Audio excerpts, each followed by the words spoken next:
বেরিয়েছি। আর আমাদের লোকেশন ছিল বনগাঁ ডিপি টাওয়ার লজটা। এই লজের মধ্যে গিয়ে আমরা মিনিমাম আধা ঘন্টা দাঁড়িয়ে রয়েছি, বসে রয়েছি, কিন্তু ব্রাইডের আর ব্রাইডের বাড়ির লোকের কোনো খোঁজ নেই। আমরা 2:30টার সময় মিনিমাম পৌঁছে যাই, কিন্তু এখানে 3টে বেজে যায়, কোনো খোঁজ নেই। পরে আমাকে ফোন করে বলে যে দিদি তুমি আমাদের একটু বাড়িতে আসতে পারবে, লজটাতে আমরা এখনও যেতে পারবো না, তো লজটা এখনও রেডি হয়নি, তুমি আসো বাড়িতে এসে রেডি করিয়ে তারপর আমরা লজে যাব।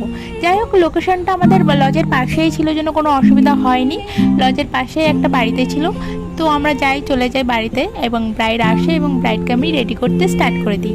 আর এখানে বলে রেখে, আমার ব্রাইডটা একদমই চুপচাপ ছিল, কোনো রিকোয়ারমেন্ট ছিল না, কোনো পছন্দ আমাকে বলেনি, বলেছিল তুমি তোমার পছন্দ মতন করে দাও।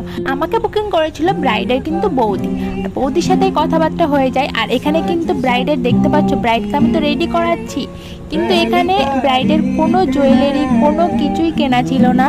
ব্রাইডের বৌদি আমাকে বলল তুমি রেডি করতে লাগো, আমি এখান থেকে কেনাকাটা করে চলে আসছি।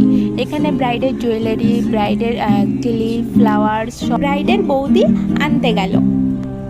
আর আমি এখানে ব্রাইডকে ততক্ষণ